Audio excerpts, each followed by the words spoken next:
Okay, good evening. I'd like to discuss some articles I just saw here. Before I start, I'd like to let you know that the purpose of this article review excuse me, is for educational, informational, and review purposes only, not to take the credit for the article.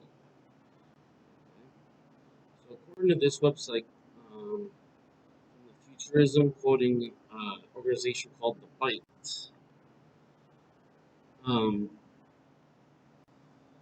says Harvard will teach students using an AI instructor next semester. Getting what you paid for? It's getting awfully strange when you have AI teaching you instead of. Well, starting this fall, a popular intro-level coding course at Harvard University, CS 50, will be taught by an AI instructor, because Harvard probably can't afford to pay human teachers. A little bit of sarcasm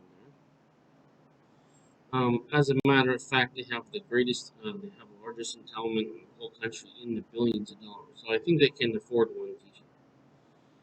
They said our own hope is that through AI we can eventually approximate a one-to-one teacher-to-student ratio for every student at CS50, as by providing them with software-based tools that 24/7 can support their learning at a pace and a style that works best for them individually.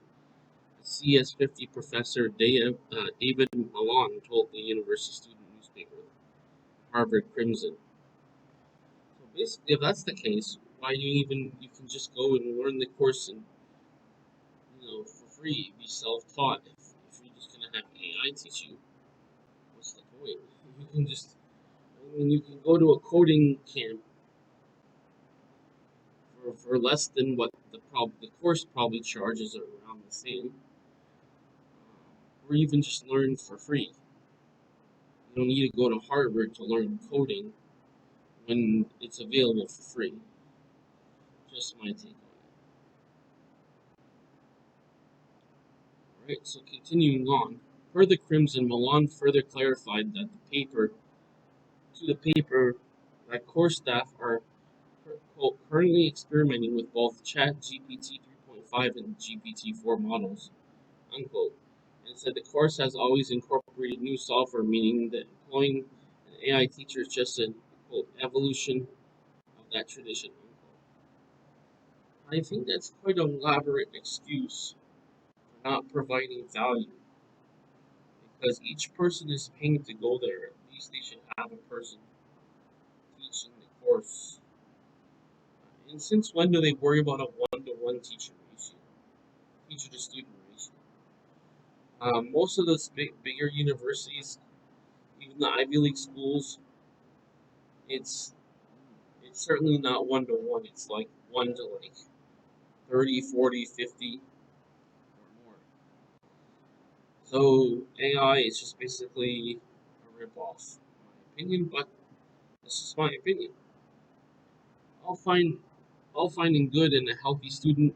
The teacher ratio is certainly important, but considering neither ChatGPT 3.5 nor GPT-4 is terribly reliable at spitting out structurally sound code each and every time, the decision to provide students with AI-powered coding proof is more than experimental. And paying students, it seems, will be the experimentees. See, if they have to pay somebody, that means whatever they're doing is not of value, but iffy. As the Crimson points out, CS50 notably is one of the most popular classes featured on edX, an online learning platform that was built on a collaboration between MIT and Harvard and sold for a cool $800 million last year. Well, that's cool. That's really good. Okay, let's move on. Speaking to the student paper, Milan did admit that, quote, early incarnations, unquote, of AI programs are likely to occasionally outperform or even err, unquote. Still, he reiterated his hope that AI will help alleviate some course staff's busy work, thus freeing up time to interact with the students one-on-one. referring to assessing, because he said assessing, more qualitatively design of students' code that remain human intensive. Onto the paper. Quote, through the AI, we hope to reduce the time we spend so as to reallocate referring to, meaning teaching fellows time toward more meaningful interpersonal time with students akin to the apprenticeship model. I can tell you one thing, if they're so busy that the AI is going to be doing the teaching, and if they don't have time even to just give a lecture, how are they going to have the extra time to apprenticeship with like 30, 40, 50 people? Even if it's 20 people, still doesn't make any sense. Again, though, we can't stress enough how experimental this is. Well, a pinch of healthy skepticism rarely hurts. It's not every day that you hear a professor basically tell you that everything a different instructor says with a grain of salt. He, the article ends with saying, we'll make clear to students that they should always think critically about taking the information as input, Melange Crimson, quote, be it from humans or software. Well, that's all well and good to be critically thinking, but unfortunately, they already decided for you how you're going to be taught. And it's not with a human being, so that would be something like, okay, I only want to take courses that's taught by a human being. If it was me, that would be my condition of enrolling in classes. Alright. Okay, let's move on to the second article. Oh, before we move on to the second article, you're welcome to weigh in and let me know what you think about the article. Is the AI instructor good? Or is that just a way for a university to be cheap and not pay them for something they can easily afford? And is it and even if it was a experimental thing, do you think students are happy with that? Let me know. I welcome your comments, your ideas. Just be respectful about it. No derogatory words. No threatening derogatory words at all. Okay? Just need to keep this constructive and mature. Okay. All right. Now, with that said, let's go to our second article. Let's talk about the Nintendo Switch. This is according to Game Rant, a story by Rory Young. And I will reiterate, the purpose of this review is for review, educational, and informational purposes only. It's not to take the credit for the article, which squarely belongs to the publisher Game Rant and by the author Rory Young. Now, the headline reads, New rule could have huge impact on the Switch 2 console. The Nintendo Switch could be forced to make significant changes to future hardware releases as the European Union implements new regulation requiring portable devices to the future replaceable batteries. The new EU rule requires that all new products that include a portable battery, including gaming hardware like Nintendo Switch, feature, quote, readily removable and replaceable, unquote, batteries. However, the updated regulations won't take effect until 2027, giving Nintendo a window to avoid the change with the Switch successor. Handheld video game fans are familiar with their favorite consoles having innate lifespan to their usage. Batteries do not last forever, meaning consoles using Nintendo Game Boys, Sega Game Gears, and PlayStation Vitas will eventually become unusable if they aren't already. There are even cartridges from some older handheld consoles with smaller batteries that lose their save files when the battery goes dead. The EU has passed regulations that hopefully provide a solution to that, preventing it from happening in the future. Starting in 2027, the European Union will require that all devices with portable batteries will make those batteries removable and replaceable by their owners. While focus has been placed on iPhones and Android devices and other mobile devices, the regulations also cover handheld consoles like the Nintendo Switch. All devices with portable batteries are included, presumably meaning that the controllers and power accessories will need to comply too. It also must be clarified that there are explicit language in the regulation detailing that battery replacement must be simple and easily done by device owners. That means they can't require specialized tools to access batteries, unless they are free and included. Nor can they require specialist instructions that will need to be provided. For video game fans, the regulations have potential ramifications for Nintendo's long-rumored successor to the Nintendo Switch. The big question is whether Nintendo will seek to comply with the regulation.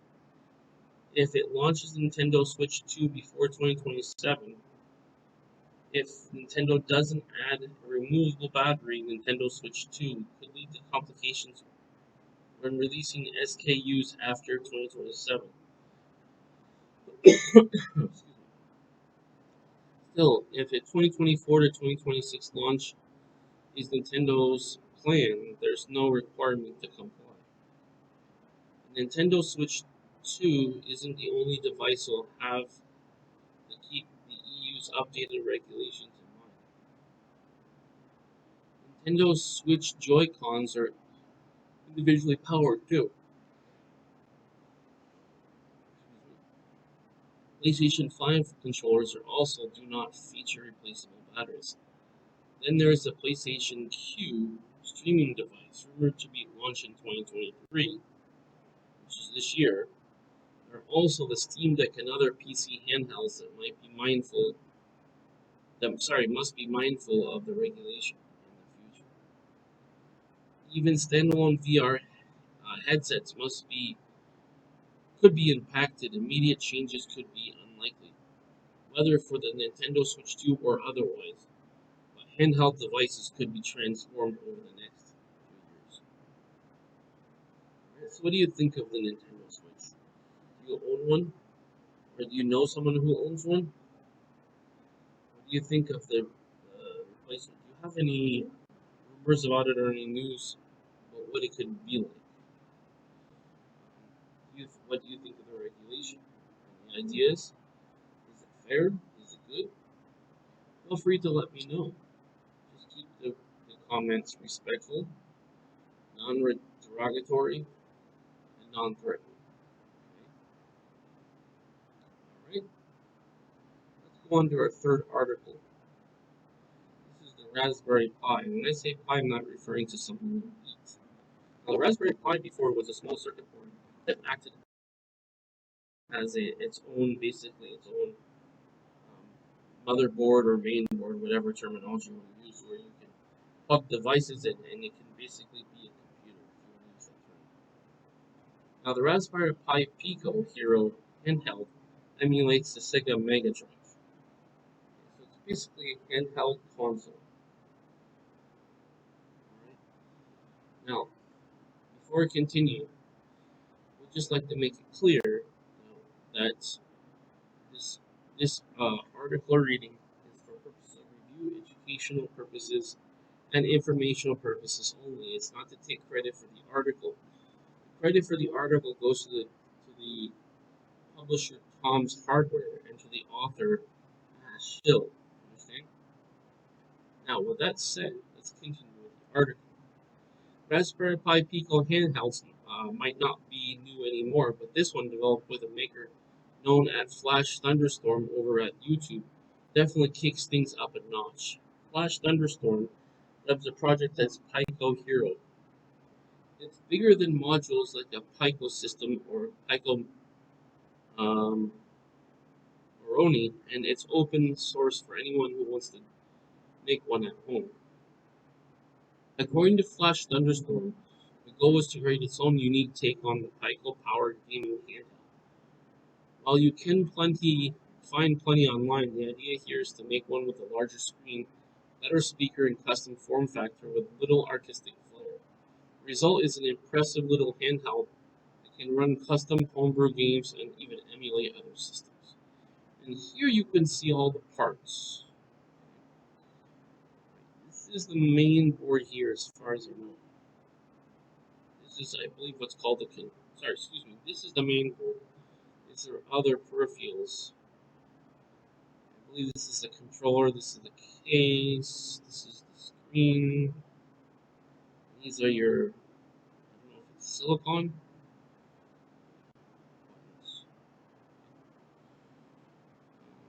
In a demo video shared on YouTube, Flash Thunderstorm showed that Pico Hero successfully emulated a modified version of the Sega Mega Drive emulator.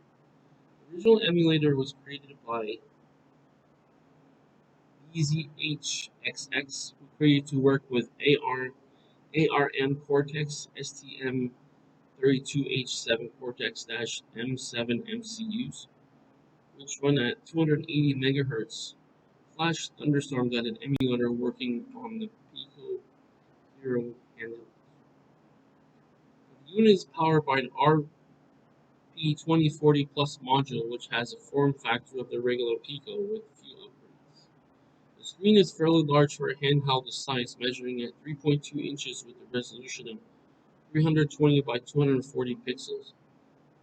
Connecting with a parallel interface for improved performance, the Pico Hero has 3 buttons and a power switch, and an analog controller stick. 3-watt speaker is used for audio output, and a micro SD card stores all the necessary data. Everything is held together with a beautiful customized purple PCB made for the project. Now, the software for the project was shared on the official page of github.com. Flash Thunderstorm explains that the library is Arduino based and developing it is easy as dragging and dropping from the library's folder. If you want to get a closer look at the Raspberry Pi project, check it out in action on YouTube and follow Flash Thunderstorm for future updates. And so, what do you guys think? Is this a good thing? Is it a cheap version? I'd be curious to know if any of you have any information about the pricing of this console. Okay. I'd be open to hear your comments, suggestions about this article and about this device. Please keep it respectful. Please keep it civil, and please keep it without any threats. Okay. No derogatory words or phrases. Okay. This needs to be a civil conversation that's productive and constructive. Okay, that's the purpose. Now, let's go to our fourth one. Now, Nintendo reminds Switch owners to avoid this big mistake that can ruin their consoles. This is our last one. The other article I'm going to put on a different channel, okay? But for now, this is what I'm going to do. Right? Now, before I start the article, I do want to mention, just a disclosure, that the purpose of this review and reading is for informational, educational, and for review purposes only, not to take credit for the article. The credit for the article goes to the publisher in this case, which is Game Rand, and to the author, who is James Ratcliffe. You understand? Okay, that said, let's continue with the article. Recently, Nintendo took to social media to release a series of public service announcements. Series of public service announcements to remind Switch consoles users not to make mistakes that could permanently damage consoles. The announcements arrived during a big time for Nintendo, with games such as The Legend of Zelda, Tears in the Kingdom, which are already on the market, and others such as Pikmin 4 and Super Mario RPG Remake right around the corner. Though the Switch has been on the market for 6 years, it has not been without its share of user errors and controversy. In the light of widely reported Joy-Con drift issues, Nintendo launched a repair subscription service in Japan last year. The service, which costs roughly 2,000 yen or $1.99 per year, covers the Joy-Con drifting and other issues that would warrant a Switch console to be sent in for repairs. Though that program remains exclusive in Japan at the time of the writing, that has not stopped Nintendo from releasing maintenance guides for users to follow. We have here a video. Okay. By the way, I will relate another related article. Not this article, but another related article to Nintendo Switch. The video will be on this link, which I'll put in the description. And then I will continuing on. Recently, Nintendo_CS Twitter account advised users to avoid touching the insides of the Switch game card slot. In the diagram, Nintendo stated that the game card slot can be damaged by inserting a cotton swab in the ill-advised attempt to clean it. The slot can be damaged with by a Switch game card that has broken terminals, which are brass-colored strips located in the back. Nintendo added that the game card slot can be cleaned by using a vacuum and suck up any dust and avoid blowing on the slot, as saliva could damage the console. While older gamers may recall stories of blowing on NES cartridges to get them to work, Nintendo's modern advice proves otherwise in this regard. And you see the picture here, it's in Japanese. As they say it in China, they have a saying, a picture means 1,000 words. So, anyway. Now, in response to the graph, a handful of Twitter users replied with a few questions. One user asked if similar devices, such as compressed air or a portable air blower, would be useful as well as a vacuum. While some gamers prefer to download and store Switch games on the system, or a micro SD card with sufficient space. The fact that Nintendo still has to release these types of warnings shows that the demand for physical media remains constant. Though it remains to be seen if the Nintendo Switch successor will have the same game card compatibility, and the developer portal will recently be updated to accommodate the system. Nintendo has not officially revealed any details about the Switch successor's specifications, pricing, or name, and only time will tell what those will be. Right, what do you think? As I go up here, would you like to weigh in on this article? What do you think about this sort of, I don't know if you can call it a vulnerability or a weakness in the system? What do you think of this Nintendo Switch issue? Feel free to tell me in the comments.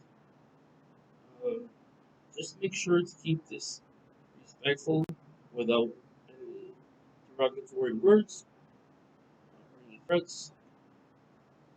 Let's keep the conversation in the comments, in the comments themselves, to be constructive.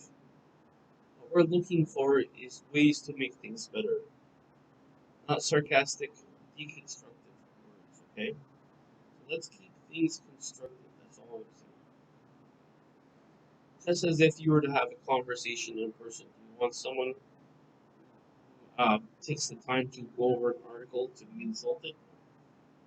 What you want is people to have a constructive conversation, okay? Now, I would like to thank you for watching these 4 articles. I'd like to reiterate that these articles were only for the purpose, were for the purpose of educational review and informational purposes. The respective publishers and authors get full credit for their respective article. I do have the right to review this under the Fair Use Act of 1976. Alright, just to let you know. Alright, I would like to thank you for watching this video here. Please click like if you enjoyed the video. Please Please click subscribe if you haven't already, so you'll have access to all the videos. Please click the bell so you'll be notified of all future videos. And in the future, I will have a membership where you'll be able to uh, have access to articles, explanation of articles that can go in greater depth, and of other topics as well besides the standard ones that are on the channel. I will have it in the form of membership here and also something on Patreon, which is what I'm working on. Okay? Also, live streams is another benefit you'll have. It will be in 4 tiers. So one will be $2.50, $5, $7.50, and $10. Each one will give you, each successive one will give you one extra live, access to one extra live stream. So 250 is one, $5 is two, $7.50 is three, and $10 is four. If you go on the upper tier, the highest tier is a $15 membership, and that will give you access to pre-recorded videos as well throughout the month, okay? Which will be all four, plus other things that I've added to it. Okay? That will support the channel and help me long term continue on creating content for you, so you'll be able to see the most recent news. All right. So again, I'd like to thank you for watching the video. I wish you a great day.